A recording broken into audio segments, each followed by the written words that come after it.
L'âme juive. Les 50 premières années du siècle juif ont leurs conséquences naturelles sur l'âme juive, qui connaît à nouveau une violente instabilité. Elles sont transformées en chauvinistes fanatiques de nombreux juifs qui, 50 ans auparavant, semblaient poursuivre leur intégration au sein de l'humanité et se retrouvent à nouveau en captivité. Les captivités, entre guillemets, répétées des juifs ont toujours été le fait des sages ou aînés et de leur doctrine de l'exclusion. Non, l'œuvre des despotes étrangers. Au cours de la captivité sioniste et sous la pression des sages, ils sont devenus la force la plus explosive que l'histoire ait connue. L'histoire de ce siècle, de ces guerres, révolutions et du dénouement à venir est celle du chauvinisme talmudique qui prend racine dans le Deutéronome falsifié. Le mot même chauvinisme décrit une émotion excessive. Nicolas Chauvin était ce soldat napoléonien dont la faveur grandiloquente et débridée envers son empereur jeta le discrédit sur le patriotisme même en des temps d'ardeur nationaliste. Néanmoins, le terme est inadéquat pour dépeindre l'effet du sionisme talmudique sur l'âme juive.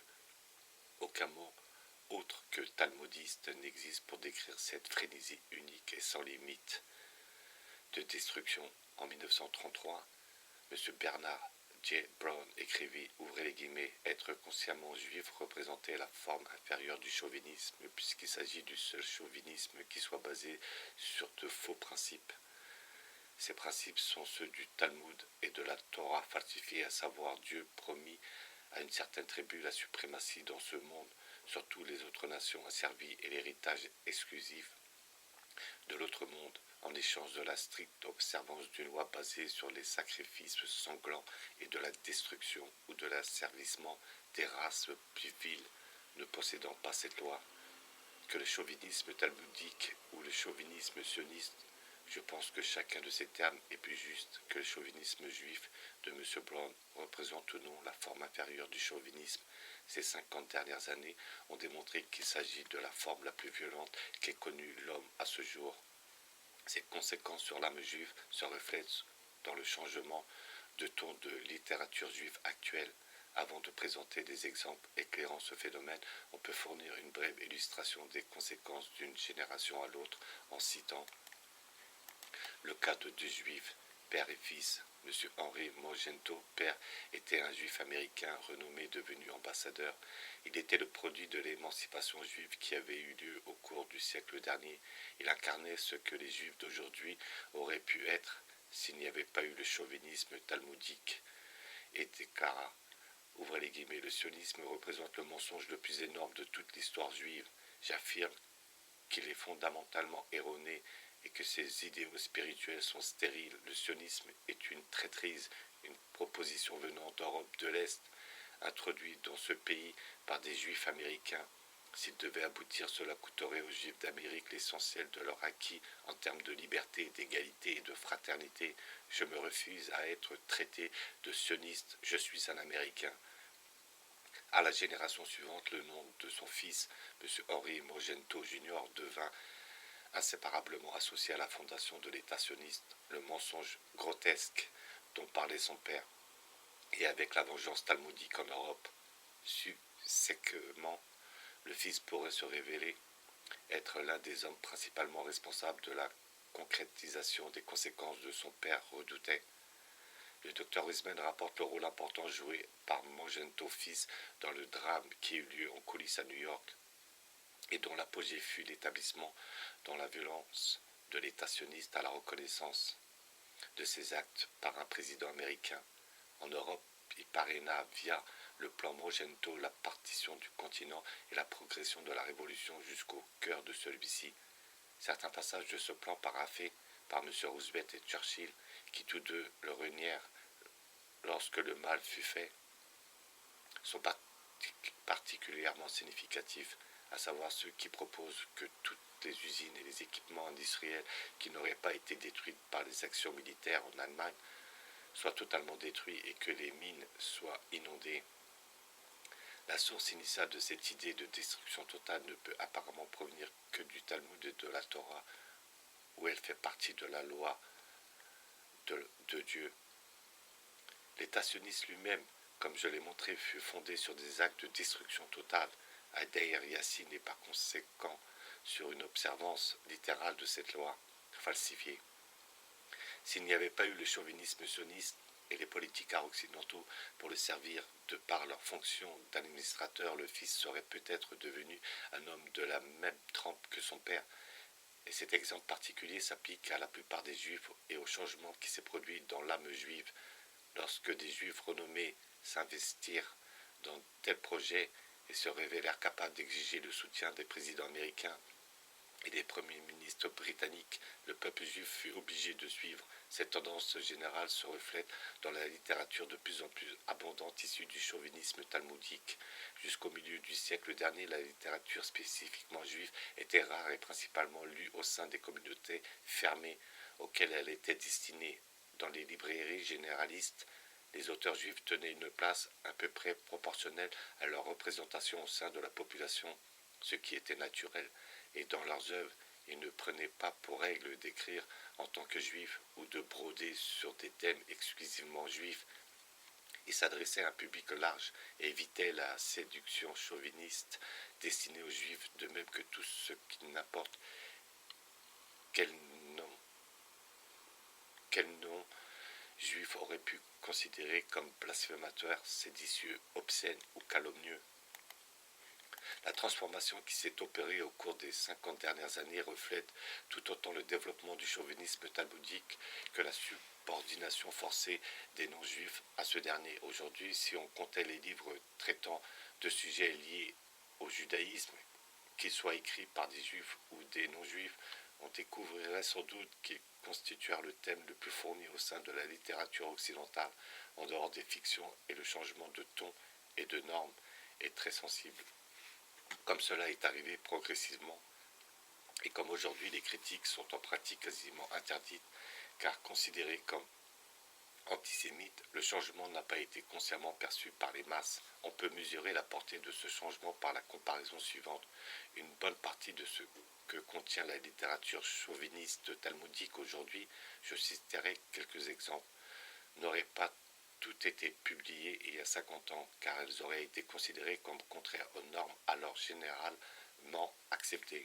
La peur d'un anathème critique et public aurait empêché les éditeurs de publier la plupart de ces ouvrages, ou tout au moins d'y inclure les passages les plus radicaux. Le point de départ de ce processus, que l'on pourrait qualifier de processus dégénératif affectant la communauté juive, fut peut-être la publication en 1895 du livre de Max Nordau, Dégénérescence, qui donna le la pour les couplets qui allaient suivre. Cet ouvrage était en effet une lettre ouverte adressée aux gentils, les informant qu'ils étaient dégénérés et il continue un grand succès auprès des libéraux fin de siècle, tout comme la masse grandissante d'ouvrages du même genre qui depuis continua de faire le bonheur de cette catégorie d'individus.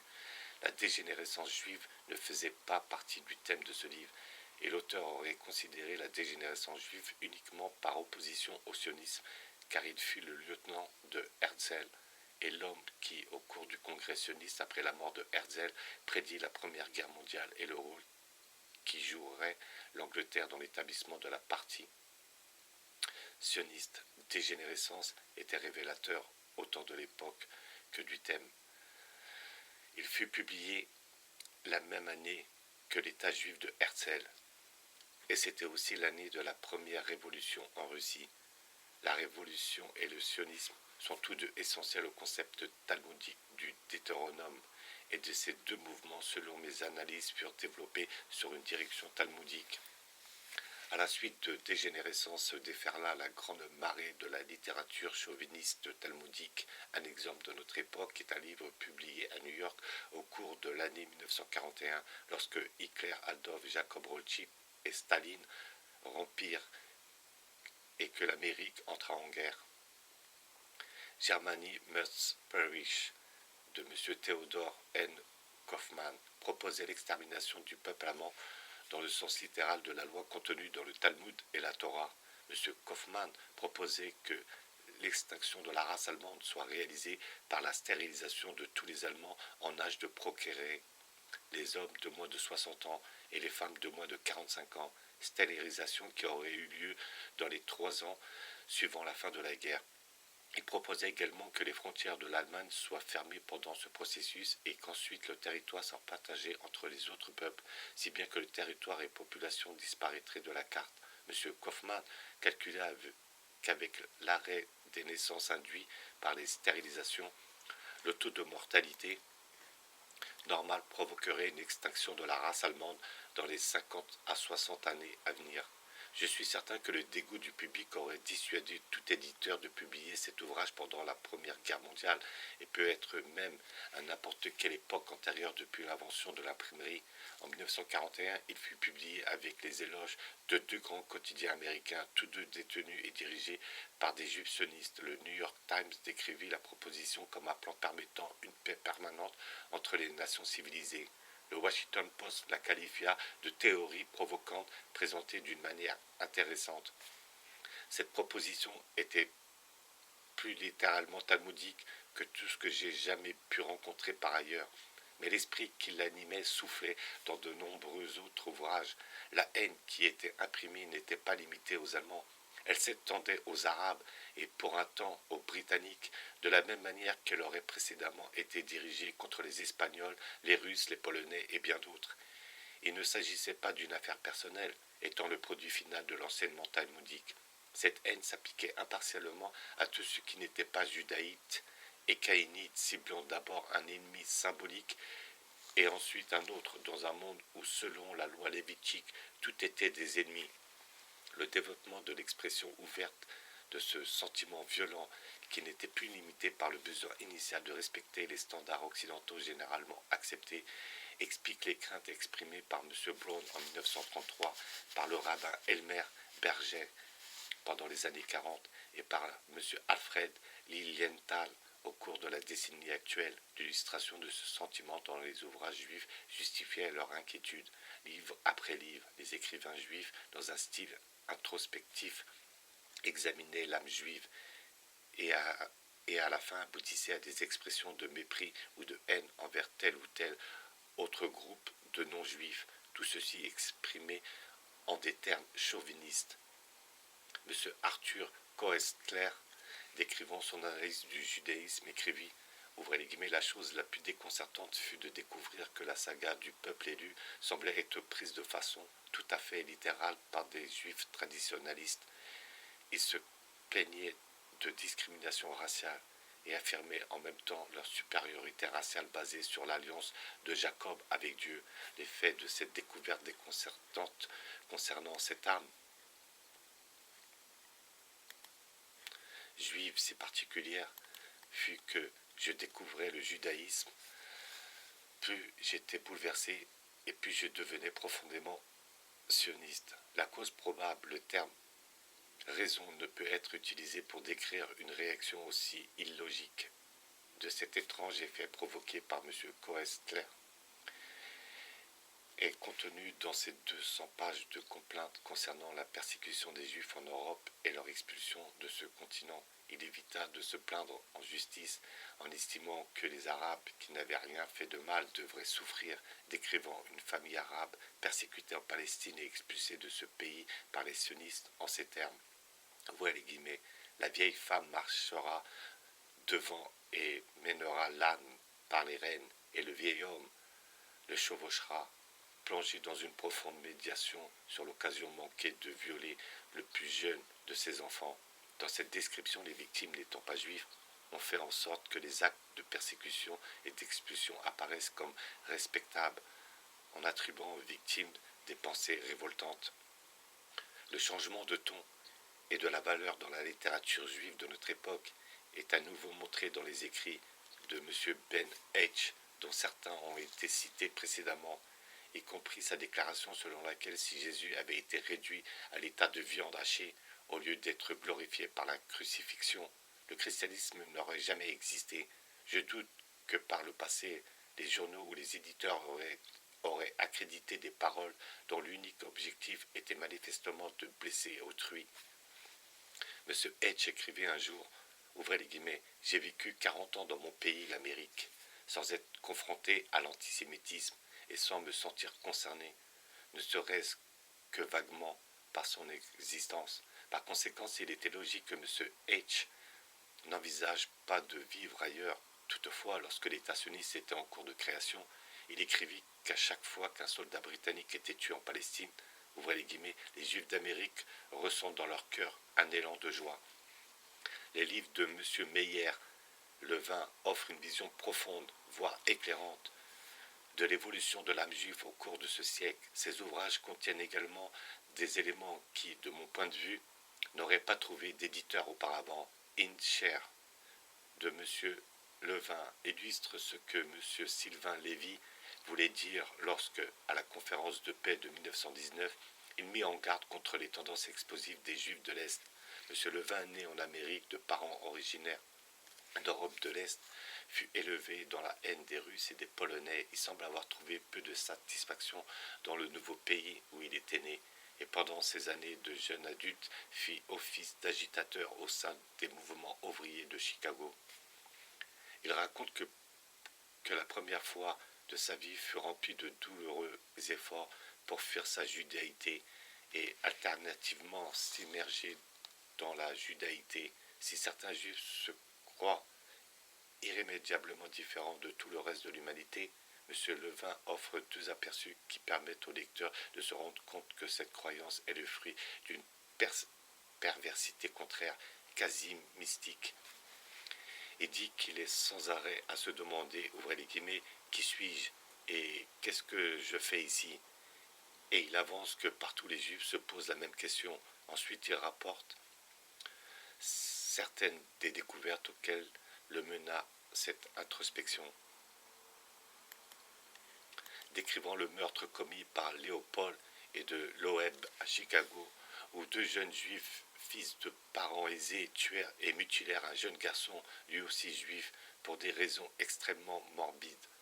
Il déclare, ouvrez les guillemets, je crois que derrière l'horreur bien réelle que ce qu'inspire l'horreur d'avoir réalisé que des êtres humains portaient en eux des tendances meurtrières qui allaient au-delà des simples motifs d'avidité, de cupidité ou de haine. Au-delà de tout cela, il y avait un sentiment inhibé de fierté envers l'excellence de ce garçon, de compassion pour ses esclaves, de leur curiosité intellectuelle, une fierté liée au fait que ce nouveau degré particulier dans le crime, même ça, c'était des juifs qui l'avaient atteint.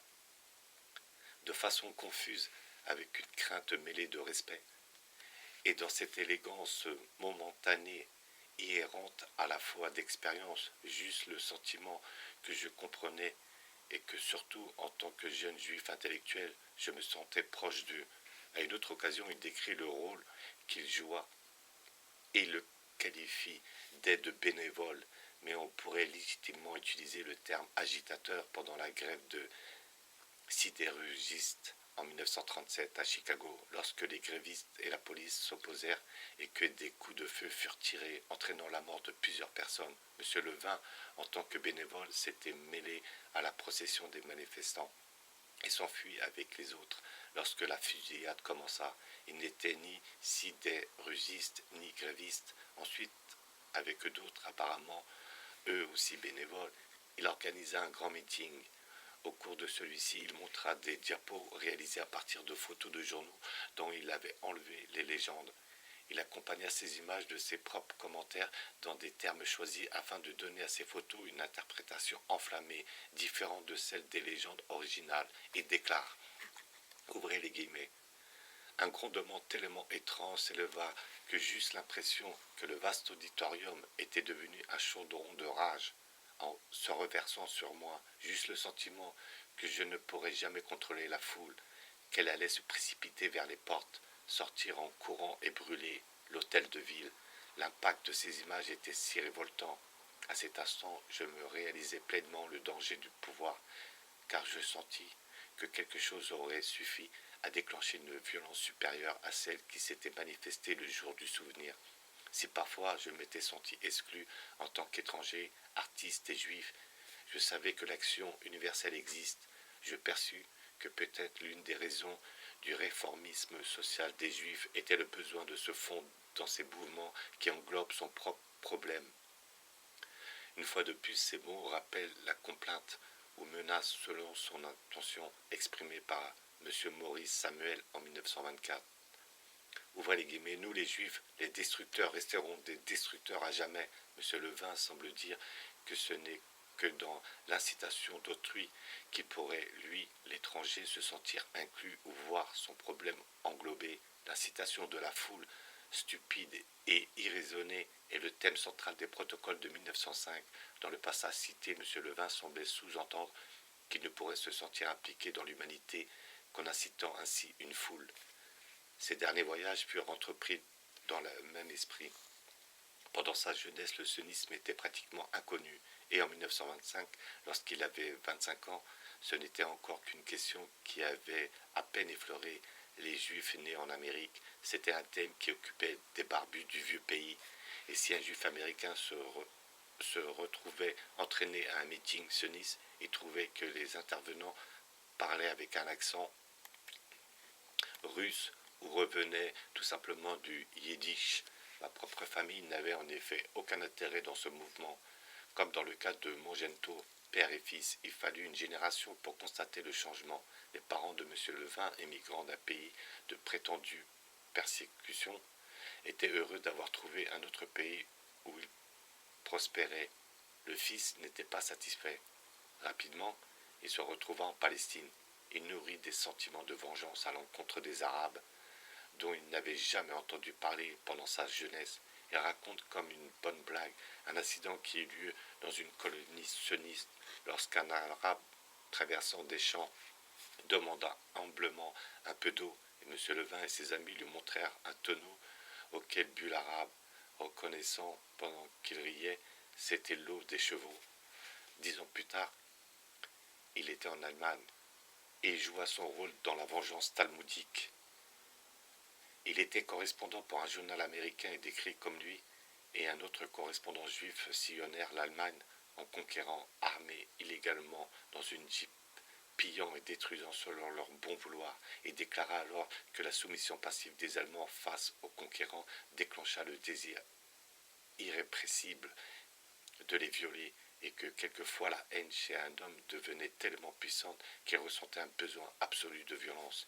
Dans un tel état, son compagnon et lui-même jugèrent que la seule chose à faire était de jeter ces femmes à terre et de les mettre en pièces, et ils discutèrent des conditions idéales pour une telle scène de violence. Il faudrait une portion de roues boisées, peu de circulation et une fille seule à pied ou à bicyclette. Le duo fit alors une sortie d'essai à la recherche de ces conditions idéales et finit par trouver une fille seule ainsi que toutes les conditions requises. Il dit que la fille, terrifiée, fut finalement épargnée et se demande si la raison n'en fut pas que, pour chacun des deux, la présence de l'autre était gênante. M. Levin commença son livre en 1950. C'est un livre sur la condition juive. Comme beaucoup d'ouvrages similaires, il décrit l'anxiété exprimée par les rares protestataires juifs quant au développement des 50 dernières années, car il témoigne de la dégénérescence de l'âme juive sous la contrainte du chauvinisme talmudique sioniste. La seule chose que ce livre réussit à prouver est qu'à la fin, M. Levin en savait aussi peu qu'au début de sa quête sur ce que signifiait être juif. On peut imaginer qu'il ne souhaiterait pas que les passages cités plus haut soient utilisés pour fournir la réponse. Des centaines d'autres traitant de ce même thème évasif et improductif sont apparus, de même qu'une anguille électrique pourrait se dévorer la queue en recherchant l'origine de cette sensation particulière. Il n'aboutirait à aucune conclusion éclairante. Un livre écrit par un juif sur le fait d'être un humain parmi d'autres humains était devenu rare au milieu du siècle.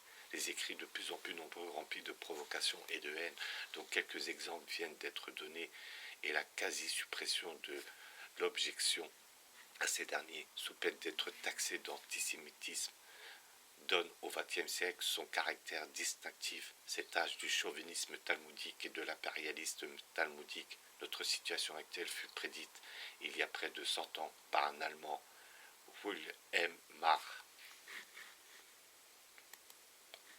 Marr était un révolutionnaire et conspirateur qui aida les sociétés secrètes, pour reprendre d'Israéli, dirigées par des juifs à préparer des émeutes avortées de 1848. Ses écrits de l'époque sont clairement talmudiques. Il n'était pas juif. Ils sont violemment antichrétiens, athées et anarchistes. Plus tard, comme Bakounine, Marr était le même type d'homme. Il prit conscience de la véritable nature de la hiérarchie révolutionnaire et écrivit en 1879, ouvrez les guillemets, je suis fermement convaincu que l'avènement de l'impérialisme juif n'est plus qu'une question de temps. L'empire du monde appartient aux juifs. Malheur aux vaincus.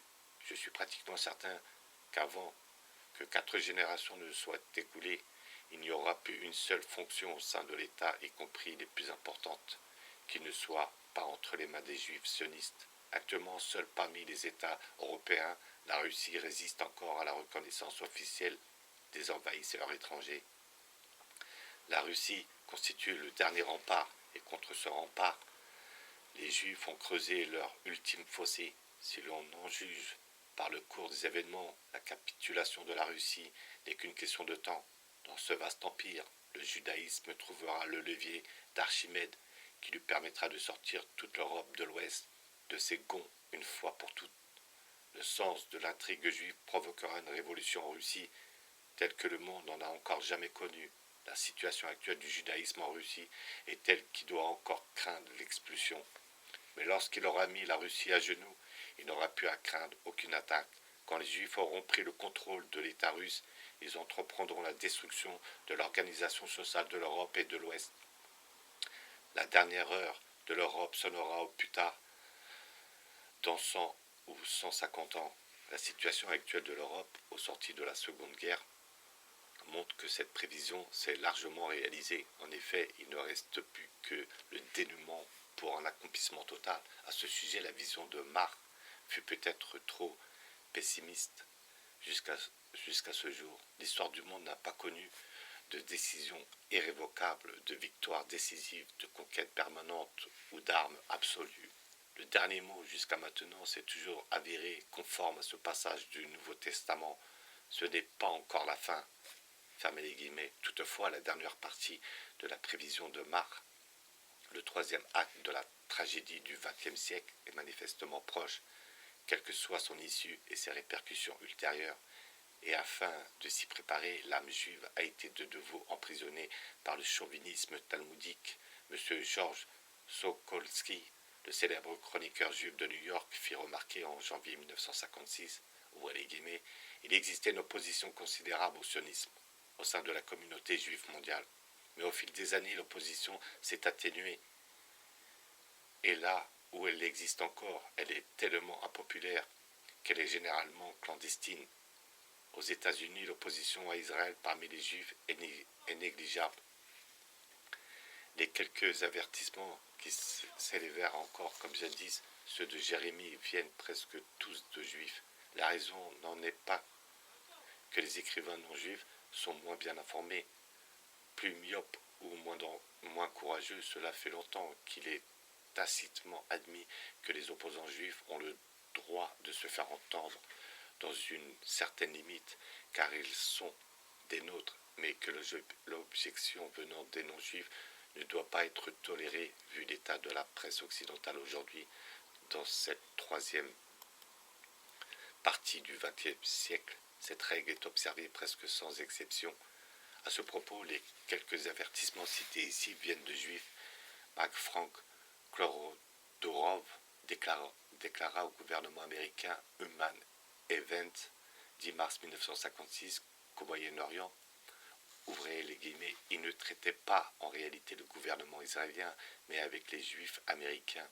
Il est certain que de nombre de bons et loyaux américains de confession juive se réjouiraient d'une confrontation, non seulement pour marquer leur fidélité à ce pays et face au sionisme mondial, mais aussi pour desserrer l'étreinte que les sionistes ont sur eux.